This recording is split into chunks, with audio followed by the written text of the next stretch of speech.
দুর্নীতির ১৫ মামলায় বিএনপির স্থায়ী কমিটির সদস্য ও প্রধানমন্ত্রীর রাজনৈতিক উপদেষ্টা মির্জা আব্বাসকে খালাস দিয়েছেন আদালত। ঢাকার বিশেষ জজ আদালত ৩-এর বিচারক মোহাম্মদ কামরুল হাসান খান এ রায় দেন। বিনা দরপত্রে সরকারি বাড়ি বিক্রির অভিযোগে ২০০৭ সালে মির্জা আব্বাসের বিরুদ্ধে এসব মামলা দায়ের হয়। মামলাগুলোতে সরকারি সম্পত্তি বিক্রির ক্ষেত্রে অনিয়ম ও দুর্নীতির অভিযোগ আনা হয়েছিল।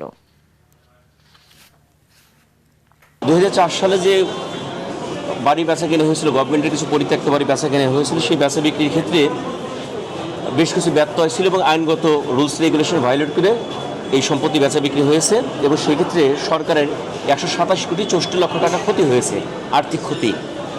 এরই প্রেক্ষাপটে মামলা রুজু হয়। তৎকালীন গৃহায়ণ গণপূর্ত মন্ত্রী মির্জা আব্বাস সহ প্রত্যেকটা মামলাতে কমন ১২ জন আসামি সমস্ত সাক্ষ্য প্রমাণ শেষে সমস্ত আইনগত প্রক্রিয়া শেষ করার পরবর্তীবার জাজমেন্ট দিলেন এবং জাজমেন্টে সবাইকে বেকসুর খালাস দিয়েছেন।